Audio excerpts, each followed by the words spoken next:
They didn't just insult Muhammad Ali, they humiliated him like he was nobody. It was a crowded afternoon, and the luxury restaurant was packed with rich businessmen, loud laughter, and expensive suits. The kind of place where people thought money made them superior. When Muhammad Ali walked in, the room changed, heads turned, whispers started. Some people stared like they were seeing a ghost, while others smirked like they were looking at a joke. Ali calmly walked toward the front desk and asked for a table. But before the receptionist could even answer, the manager stepped forward with a cold smile. He looked Ali up and down, then said, loudly, "Sorry, we don't serve your kind here." The words hit the room like a slap. A few customers laughed. One man even shouted, "Go fight somewhere else." Ali's friend clenched his fists, ready to explode. But Ali didn't move. He didn't argue. He didn't raise his voice. He simply stared at the manager for a long moment, then slowly smiled. That smile wasn't weakness. It was warning. Because Muhammad Ali wasn't about to react the way they expected. He was about to do something so unexpected that within minutes the entire restaurant would be begging for forgiveness. Muhammad Ali had not come there to make a scene. That day he had just finished attending a charity meeting a few blocks away. It was supposed to be a quiet evening. No cameras, no big crowd, no security walking beside him like a wall, just Ali, being human. He had spent hours talking about helping poor families, supporting young athletes, and funding programs for kids who had nothing.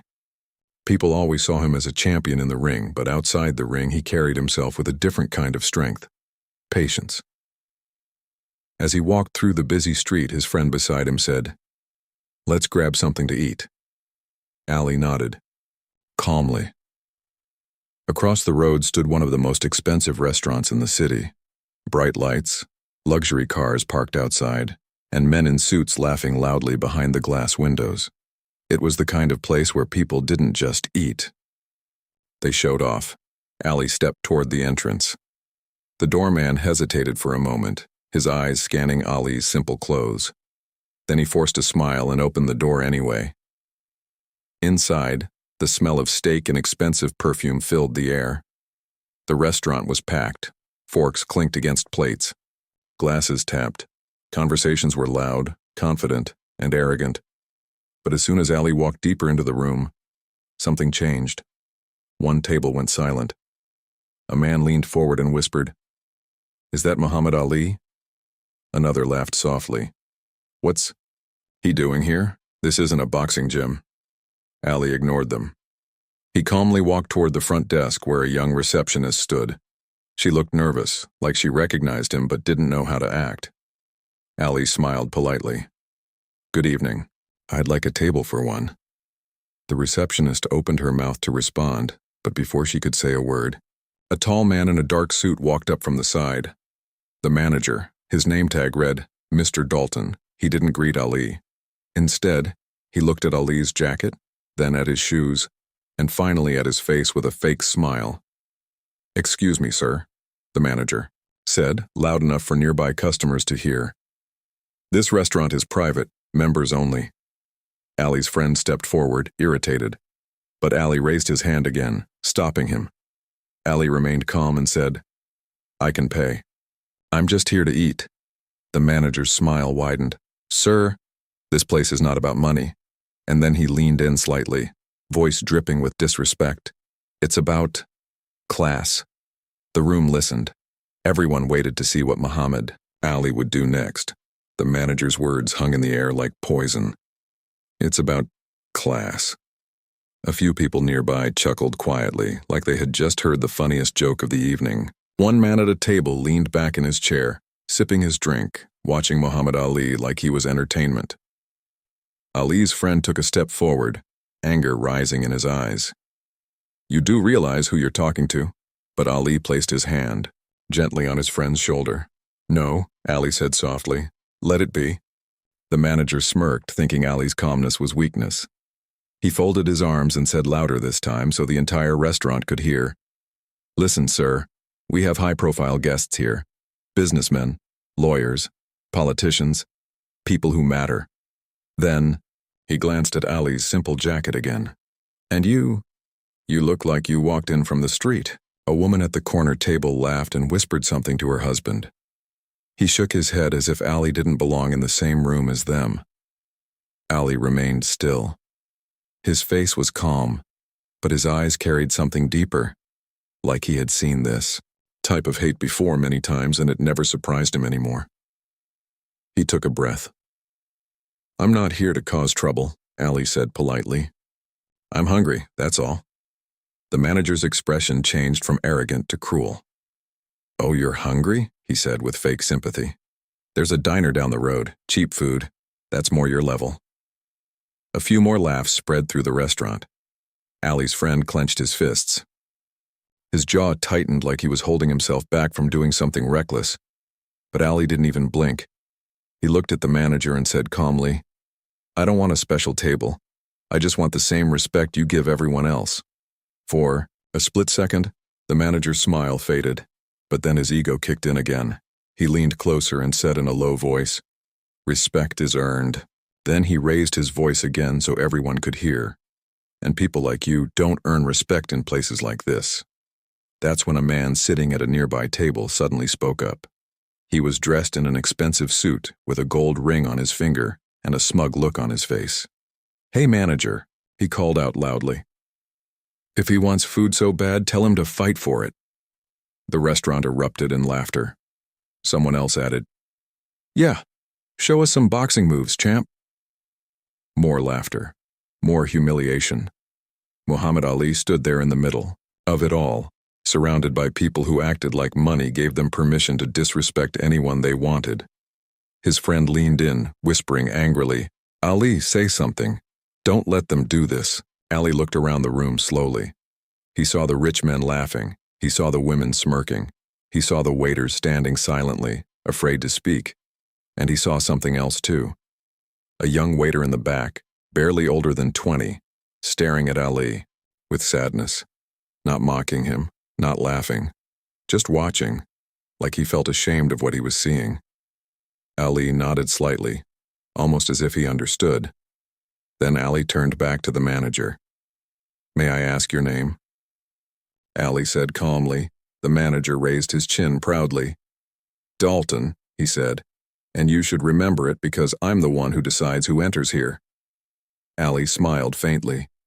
"That's interesting," Ali said, "because I've spent my whole life fighting men who thought they controlled everything." Dalton scoffed. "This isn't a boxing ring. Here, we don't care who you are." Ali's friend was shocked. "You don't care who he is? That's Muhammad Ali." The manager raised an eyebrow. Then he laughed harder than anyone. "Muhammad Ali?" he repeated mockingly. "Sure. And I'm the president." More laughter exploded. The manager waved his hand like Ali was nothing. "Enough. Get out. Now." Ali stood still for one more second. Then he nodded. "All right," he said quietly. He turned around slowly and began walking toward the exit.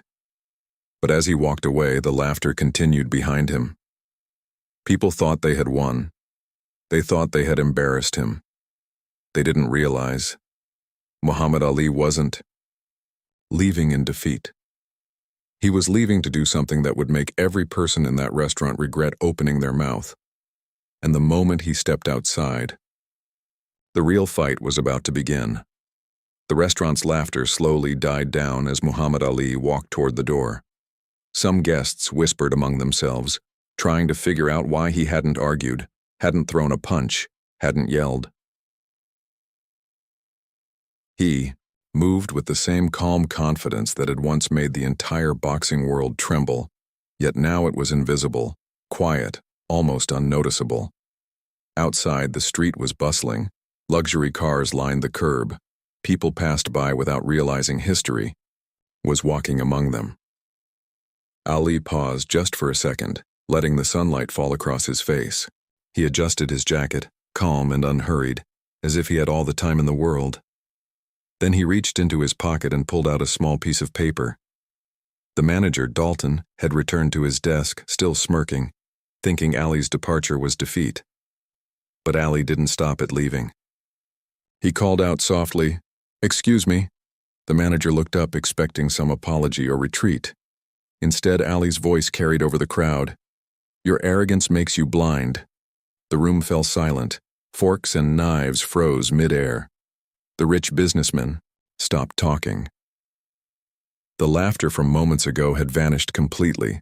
Ali continued, his voice calm but piercing. Respect isn't given to those who are wealthy or powerful or loud. Respect is earned, and you've lost it before you even knew it existed. Dalton's face turned red, half with embarrassment, half with rage. He opened his mouth, but Ali didn't give him a chance to speak. Ali handed the small paper to the nearest waiter and said quietly, "Give this to your owner." The waiter hesitated, glancing at Dalton, but Ali's eyes made it clear. This wasn't optional. Inside the restaurant, customers began murmuring. They sensed the shift in energy.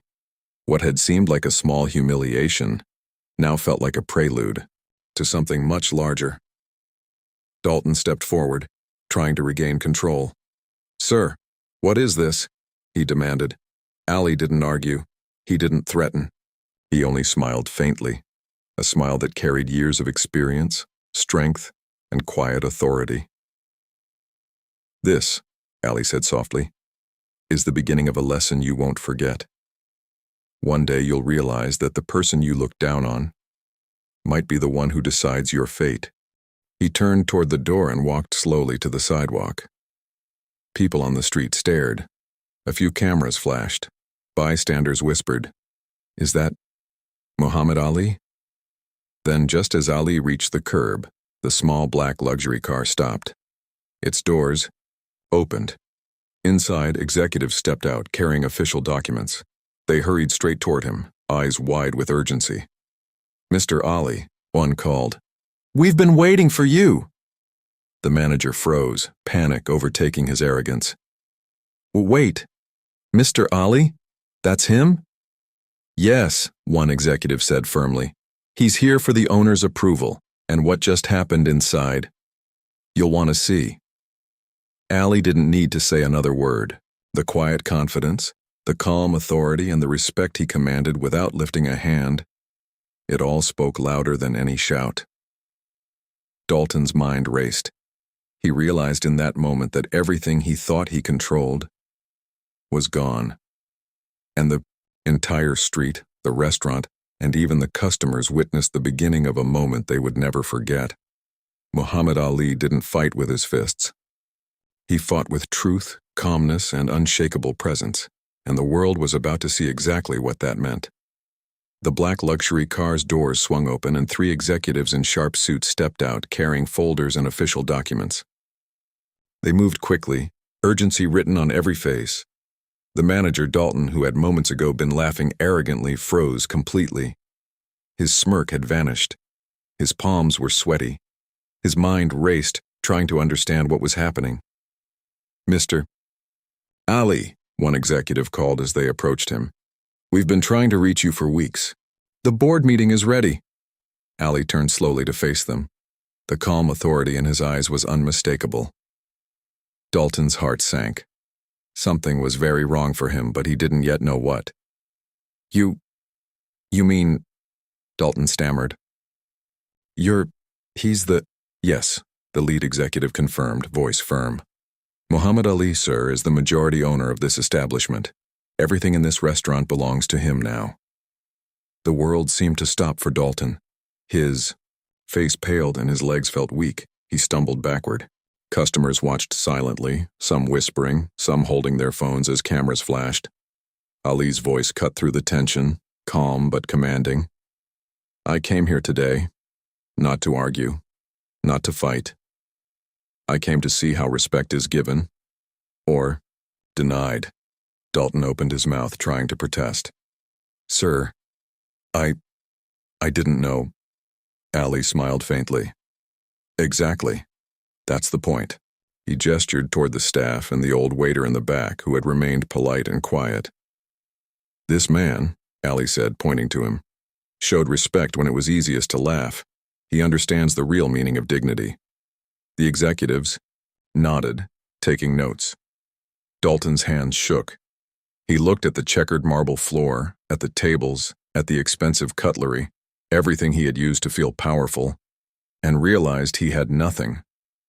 Ali continued, voice calm but cutting. Sometimes the people you humiliate end up holding the power you thought you had. Sometimes arrogance blinds you until it's too late. Dalton could barely breathe. His customers looked at him with judgment now, some in shock, some in awe of Ali. From this moment forward, Ali said, turning to the owner and executives, this branch will reward those who treat everyone with dignity, and those who fail will learn a lesson they'll never forget. The manager's face twisted with panic. Sir, please. Ali shook his head slowly. No, respect isn't optional. It isn't given because of money or position. It's earned by behavior. Today, you lost the opportunity. Then Ali turned toward the door, stepping outside. Cameras flashed. Reporters shouted questions.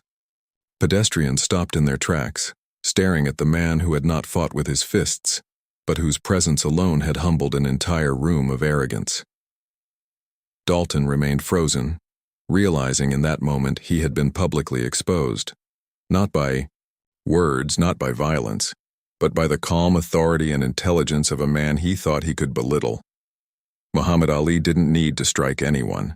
He had done the unthinkable. He humbled the powerful, elevated the respectful, and left a lesson for everyone watching. And in that instant, the world understood. True strength is silent, and true respect is earned, not demanded. The manager, Dalton, could barely stand. His legs felt like they were made of lead, his throat dry, his mind spinning. He had thought he controlled everything inside that restaurant, that his arrogance and sharp words would intimidate anyone. But now, everything had crumbled. Muhammad Ali's calm, commanding presence had exposed him completely. And worse, the executives, loyal staff, and even the customers were watching, waiting for what would happen next. Sir, I'm so sorry, Dalton stammered, voice shaking. I didn't know. I didn't know who you were. Ali's eyes softened, not with anger, but with clarity. That's exactly the problem, he said quietly. You judge someone by how they looked, by what they wore, by assumptions that had nothing to do with their character. That's the mistake you make every day. Dalton swallowed hard.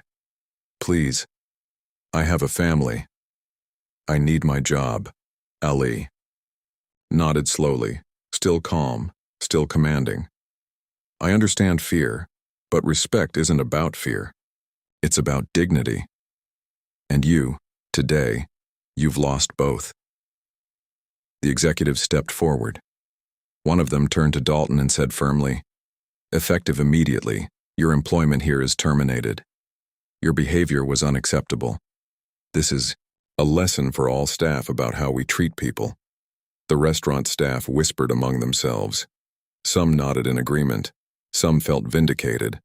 Dalton's face burned with shame as he realized that every action, every word he had said to belittle Ali, had been witnessed and recorded in the minds of everyone present. Ali turned and looked at the young waiter who had stayed calm and respectful through it all. You, he said softly, have shown what true respect looks like. From today, you are trusted with responsibilities that reflect your character. Lead with dignity. The young waiter's eyes widened. He bowed his head slightly, humbled. Dalton tried to speak again, to argue, to defend himself, but Ali's calm authority silenced him. It was a presence stronger than words, stronger than money, stronger than fear. Ali walked toward the exit slowly, each step deliberate, leaving a trail of lessons behind him. The staff and customers watched him go, some whispering, some shaking their heads in awe. A reporter shouted from the sidewalk, "Mr. Ali, are you angry?" Ali paused, glanced back with a small smile, and said, "No, anger isn't necessary. Respect is, and respect is earned, not assumed, not demanded, not bought. Today that lesson has been learned by the people who need it most." The manager slumped into a chair, defeated, humiliated, Not by fists, not by violence, but by the quiet power of a man who commanded attention through character and calm authority. Ali stepped into the sunlight, calm, collected, and entirely unshaken.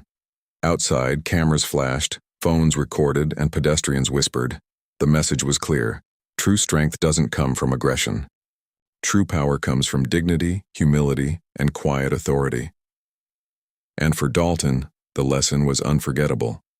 Muhammad Ali had done what he always did best. He won without fighting, humbled the arrogant, elevated the respectful, and left a mark that would be remembered for a lifetime. Muhammad Ali walked out of the restaurant into the bright afternoon sun. The city buzzed around him. Cars honked, pedestrians hurried past. But for those who had witnessed what had just happened inside, the world had shifted. He hadn't thrown a punch, he hadn't shouted, he hadn't insulted anyone. Yet he had humbled the arrogant, elevated the respectful, and delivered a lesson that no amount of money or status could erase. Dalton, the manager, sat frozen inside the restaurant. His hands trembled. His pride had been shattered. Every decision he had made, every insult he had thrown at Ali, every laugh he had shared at the expense of someone else's dignity had been exposed. And for the first time in his life, he realized that power isn't about money, authority, or intimidation. It's about character. The young waiter, who had quietly respected Ali from the start, felt a surge of inspiration. He had done nothing extraordinary, yet his calm respect had not gone unnoticed. Ali had rewarded him, not with money, not with fame, but with recognition and trust. That was the kind of power Ali wielded. Silent, invisible to those who relied on bluster, but unmistakable to those who understood it. Outside, reporters had gathered, cameras flashing, phones recording. Pedestrians and bystanders whispered in disbelief. People kept asking the same question. How did he do that without fighting? Ali paused for a moment, looked around, and addressed everyone. His voice was calm but carried weight that made heads turn. Respect, he said, isn't about who you are. It's about how you treat others. You don't wait for someone to give it to you. You give it freely, even when no one is watching. Because one day, the person you ignore, the person you look down upon, might be the one who holds your fate in their hands. He smiled gently, the kind of smile that came from a lifetime of experience, a lifetime of battles in the ring and in life. The lesson was clear. Arrogance blinds people. Humility reveals strength. True power is silent. Dalton would remember that day forever. He had learned that the world doesn't bend for ego or money, and that the respect he had thought he commanded was never his to begin with. And the young waiter, the staff, the customers, all had witnessed a moment they would never forget. Ali continued walking down the street, surrounded by ordinary people, and yet every step felt extraordinary. Reporters shouted questions, asking if he was angry. Ali shook his head. No, he said softly. Anger is weak. Humility is strength. Respect is earned, not assumed. For those watching, the impact was immediate. Social media lit up. Videos of the encounter went viral. People debated. People reflected. People shared the story. But everyone agreed on one thing. Muhammad Ali had won, not with fists, not with aggression, but with character, presence, and dignity. He had shown the world that sometimes the greatest victories are invisible, quiet, and deeply human. And for anyone who doubts the power of respect, Ali's lesson remains timeless. Treat everyone with dignity. Stand strong when insulted. Smile when mocked. And never let arrogance dictate your actions. Because one day the person you looked down on might be the one you end up looking up to. Type respect in the comments if you believe humility is true strength. And share where you're watching from, because kindness and character should always be recognized, no matter where you are in the world. Muhammad Ali didn't just fight in the ring, he fought every day for truth, for dignity, for humanity, and, in the end, that's how the real champions are remembered. The world will never forget this lesson.